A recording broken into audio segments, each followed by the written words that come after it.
So hey, hi guys, hi, this is Sagar, and today I'm gonna talk about a very important topic. It's still related to the very first topic on which I had earlier created a video upon. My topic is, let me just start it again. So the new topic is why you should look wealthy but not rich. ठीक है, इसका मतलब क्या होता है? Generally हम बोलते हैं वेल्दी और रिच होना, मतलब दोनों एक ही चीज़ होती है, पर वेल्दी और रिच में क्वालिटी और क्वांटिटी का फ़र्क हो सकता है। एक तो रिच में कैसा होता है, ऐसा समझो कि वो क्वांटिटेटिव है, और वेल्दी में क्या होता है, वो क्वालिटेटिव है।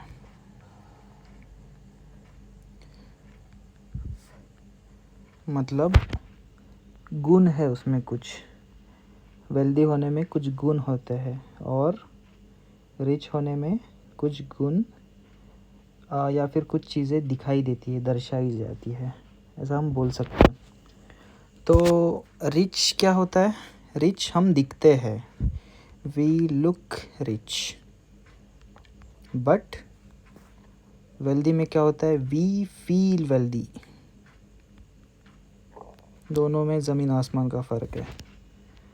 सो आजकल क्या हो रहा है, एक बहुत नया ट्रेंड आ रहा है 25-30 साल के युवकों में, कि जैसे ही उन्होंने व्हेन दे स्टार्ट अर्निंग, वो क्या करते हैं, सबसे पहले वो लेंगे आईफोन, उसके बाद वो लेंगे गाड़ी, उसके बाद वो शुरू कर देंगे क्रेडिट कार्ड।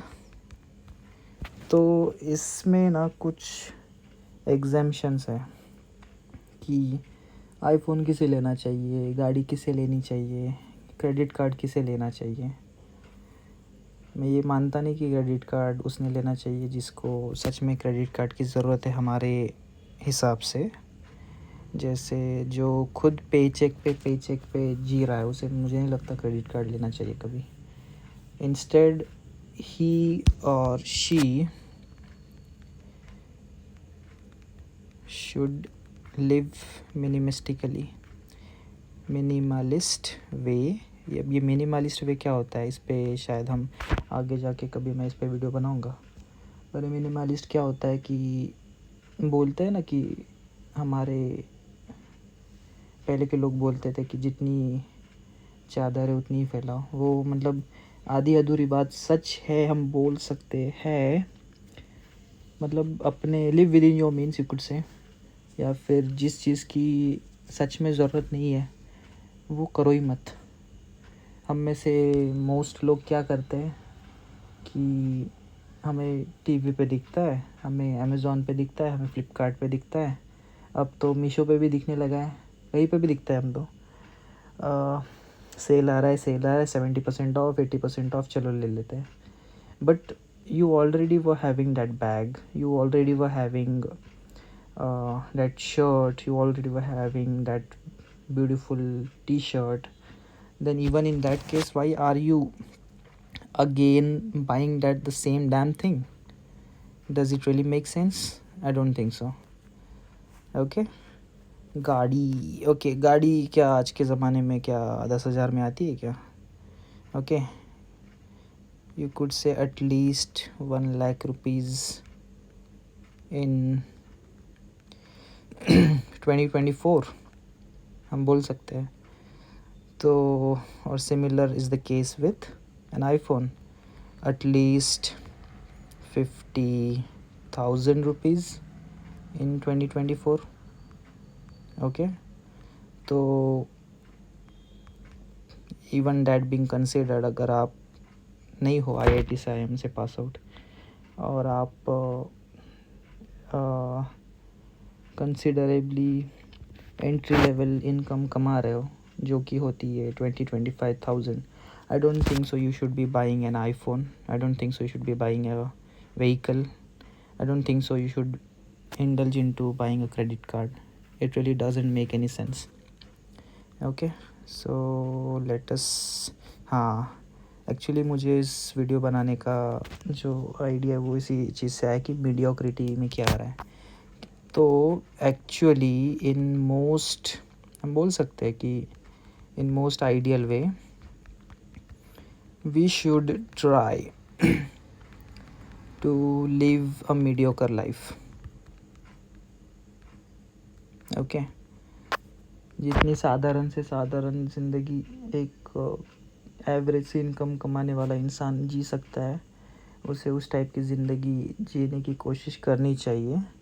मैंने एक चीज़ पढ़ी थी रिच डैड पुअर डैड में, रिच डैड पुअर डैड इस किताब में. तो उसमें क्या है, रॉबर्ट कियोसाकी अपने वाइफ के बारे में बताता है. Tells about his wife.